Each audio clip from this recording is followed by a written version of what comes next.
This is Profound Conversations, a place for a discourse around the dynamics of what it means to be human. We're here with Deborah Jackson Tafa. This is going to be a powerful discussion because she is a part of an indigenous population on this landmass that became erroneously named as Indians. And so we know the whole narrative behind that and who called them Indians in the first place. But we want to understand something else about this population. What does it mean to be human?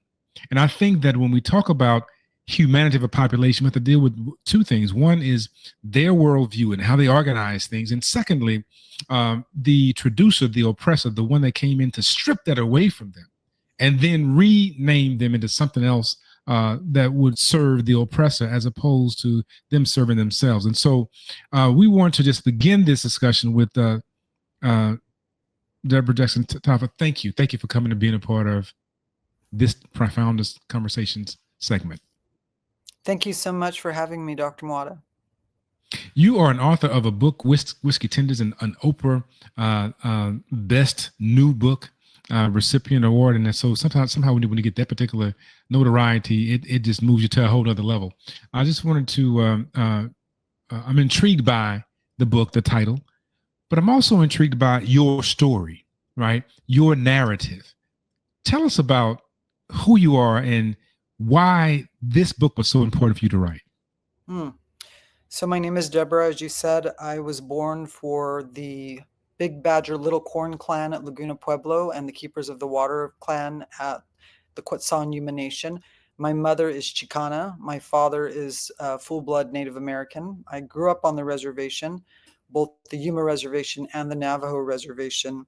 And it was a very difficult childhood. My father was one of 10 kids born into incredible poverty. My mother was one of 15 kids, and neither of them finished high school. So I was a first generation high school graduate, quickly disidentified with the institution, was very angry that they did not include my ancestors in the curriculum at my high school or my junior high, except for to teach us about the horrific genocides that occurred in this country.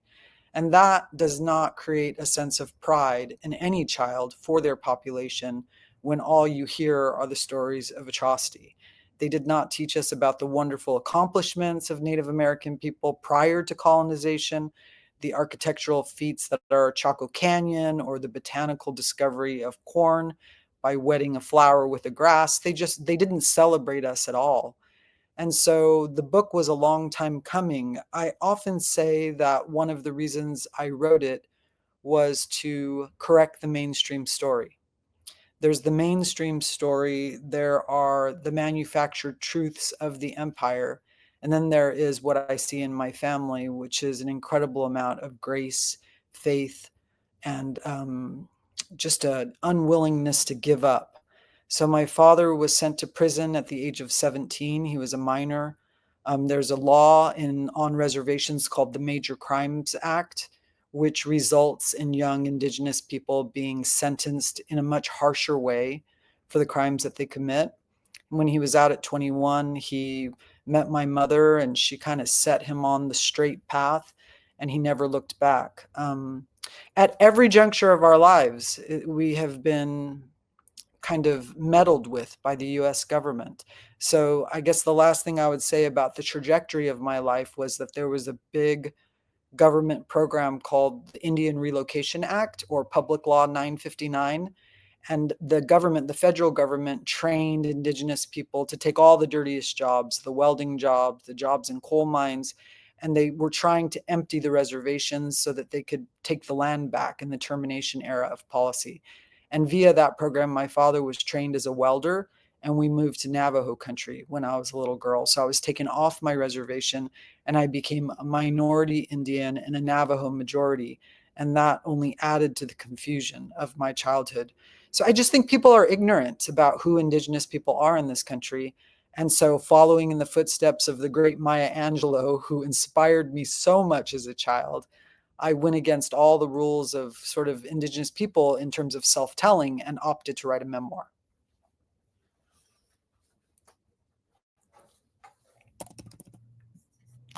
I can't hear you.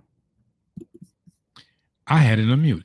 So my Angelo has been one of my major voices to inspire me. I mean, I know why the cage bird sings was a book that I read from cover to cover. I couldn't put it down, which transformed my thinking about a variety of things.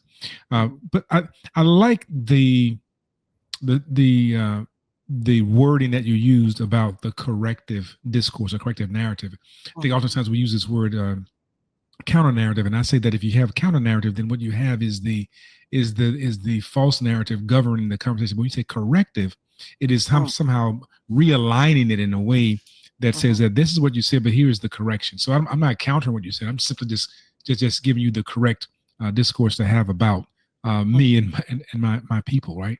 And Mhm. that is so important. And the idea that you said that when you were in an educational setting, that you could not see yourself included in the discourse, and therefore you um, disidentified. You begin to move away from that particular institution and begin to question it. And I think that's Mhm. so important. If I give you a photo album and I tell you that just look at this photo album, you probably look at it with minimum concern. But if I tell you this in this photo album, somebody like you and your family show up in this photo album, you're going to look slowly through that photo album to see where are we in this photo album. And so we have this Mhm. educational system in America that does not talk about the positive and profound aspects of the indigenous population. It speaks about it as a footnote, or what I got was how these ignorant or dumb people were able to trade some land, Manhattan, for some beads, right? That's what I that Mhm. that that does. And I grew up in Louisiana, so I knew what LeBlooms looked like. I knew what the Mardi Gras beads looked like. So to me, it was like, why would they trade those Mardi Gras beads Mhm. for some land, right? That was again, I'm a child making sense of certain things, and so those are some of the narratives. But we don't get this the idea of the bicameral system in this country coming from indigenous population or the other aspects of what it means to be human to come from this population. So I thank you for writing Whiskey Tender, and I thank you for giving us insight into the various dimensions of the various nations. And so you speak about Navajo and Pueblo and so forth. So when you speak about those, so your voice comes out of the context of protesting, but also professing something. So share more about that idea of how you profess your humanity in the context of being dehumanized. Why was that so important to you?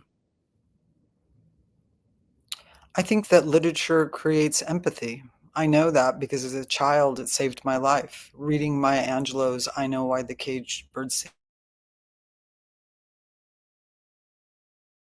who never saw her reflection in humanity. And Maya is not, she's not even from my people. Like, she's not from my tribe. She was a woman that I saw her strength and I saw her courage, and it was political. Nonfiction writing is political. It bleeds off the page. It doesn't only record history, it can create history as people read it. It can change policy, it can move hearts.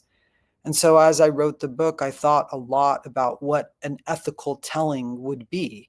Was this going to be a trauma narrative? And why should I hand that over to a country that had so disrespected my family and the people that I love?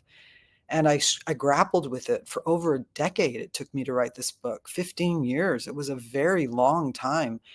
And I didn't want to let it go. I didn't want it to go to the publishers because I wasn't sure for whom I was writing the book until I became a grandmother. And then my daughter married a native Hawaiian, and I had these two lovely little grandsons. And I thought about all of the struggles that I had with suicidal ideation and with, I saw a lot of alcoholism. I've had a lot of cousins go to prison. There's a way in which the propaganda in this country makes you dislike yourself. And I thought I wanted to empower them. And I wondered if I could have the courage to be vulnerable enough on the page to show this incredible spiritual struggle to, I think all Indigenous people have this incredible reckoning with self in order to find out how they can be a citizen in this country. How do we balance the greed and limitless growth that they say is possible in capitalism versus the tribal values that I was raised with by my parents and grandparents, which were very community oriented. They were not about self, it was about helping others. And, that sort of trying to figure out, how do I walk in a world that reviles not so much me, but my value system? How do I find a way of working that feels ethical? To me, it had to be the arts. But the book was a struggle because how could I justify revealing the pain that my father had endured when he went away to prison? How could I justify showing my grandfather as an alcoholic for a portion of his life?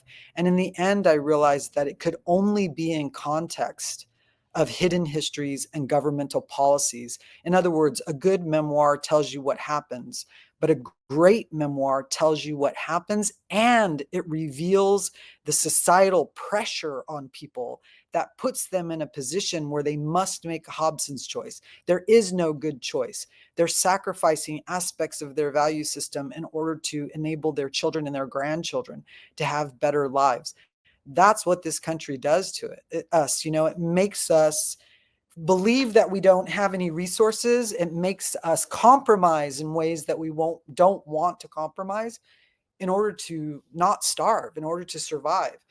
And again, I keep leaning on Black voices because I've been so inspired by them. But Zora Neale Hurston said one time, and I remember this was the moment when I really was pushed into saying, I'm ready to publish, I'm going to send it. She said something like, if you don't speak, they'll kill you and claim that you enjoyed it. And I realized Mm, that, the greatest strength that I have is in being exactly who I was born to be. It's knowing that my true strength lies in who I am. I can only be who I am. And to not be afraid to reveal that in an intimate way to readers, with the hopes that their eyes will be opened and they will be able to understand a bit more, the trials and the tribulations that Native children face in this country. mm. You said something, you said, I mean, so much, it's very rich. You mentioned clearly the outcomes of this process, the psychological disruption that happens in the context of the hegemony of white supremacist ideology, and how it begins to have one to question themselves, and that happens for so many populations, especially populations that are not that are non-white. It happened to me as a and still happening to me as a person of African descent. Um, Before we even get to that, because that's going to be rich for our next for part two. I want to hit this something that you said about grandparent. You said that your grandparents were taken to a boarding institution, a boarding school run by white missionaries. Yeah. And then you talked about a little bit about your parents and the training program, which Mhm. I'm sure was also tied to that. So, how do you think that impacted identity development and formation uh, for you and for them? I That mean, it's a crucial blow because the first thing that happens is, they kill your plant cycles, they ruin the way that you have lived in subsistence, whether that's caribou or bison or whatever. They destroy your role in a functioning society and community. So you can't grow up and be what your father was. You can't take on as a trade or as a activity what it is your parents do. The void of of knowing how you're going to be an adult occurs. Then they cleave the generations by separating grandparents who could describe the process that happened in the late 1800s. So my granny lived until she was 97 and she was born in the 1880s. Like, for me to have access to her, for any child to have access to a grandparent that can help um, explain why the world is the way that it is. Once you separate that and you create these big generation gaps, you have completely created it's ethnocide basically. And so it hmm feels like you're born to a culture that has some sort of collective amnesia. You're trying to create something new out of nothing. And for me to move then to a little town on the Navajo reservation with two parents, neither of whom had high school diplomas, there was no one to mentor me through the process of academia. Who was going to teach me how to do this thing that I was supposed to do? The pressure on a child who comes from that world without resources, parental or grandparents or otherwise, is very, very difficult. And then you put on top of that the early mortality rate of Native American people in the 1950s and 60s. Most of them died in their 50s. It was very unusual to have a grandparent who lived as long as mine. You end up having children who have had very little guidance, except for from people who wish them ill at their schools a lot of times. There are good-hearted people out there in the world, and I encountered some of them, but there are many of us that don't make it to adulthood because it's a minefield of obstacles to maneuver in order to become a functioning adult. So this is it, right? This is Profound Conversations. We're here with Deborah Jackson Tafa, and we're talking about her book, Whiskey Tinder, but we're also talking about the impact and influence of Western thought and ideology, the shaping of consciousness through a worldview that begins to suggest to a population that they are insignificant, that they are less than, that they are inferior, and how that begins to lead to a variety of behaviors that we can see as early mortality, infant mortality, high mortality rate. We see alcoholism and other things, incarceration, which even mentioned about the faulty judicial system that actually incarcerated her father, right? It's important to understand how this situation of white supremacist ideology can begin to influence one's thinking. But also, she said that oppressed people bound together in consciousness and were able to liberate themselves from that particular oppressive narrative. And so she said the voices of Zora Neale Hurston, the voice of Maya Angelou, and many others were able to inspire her to elevate and to be who she is right now. And so this is Deborah Jackson Tafa. She is an acclaimed author, but also she's one who elevates consciousness. So we will dive more into this in part 2, but we want to give note that if you haven't gotten your copy, go look for it, get it. It's called Whiskey Tinder, a memoir. She said it took over a decade to write. People think that you just sit down and you just things just roll out. It takes time to write, but also you question what you're writing and how it will be received. But I'm so glad that you moved beyond the question and you went to the answer. The answer is that I must tell my story, because your story, I'm also liberated. Thank you, Whiskey Tinder.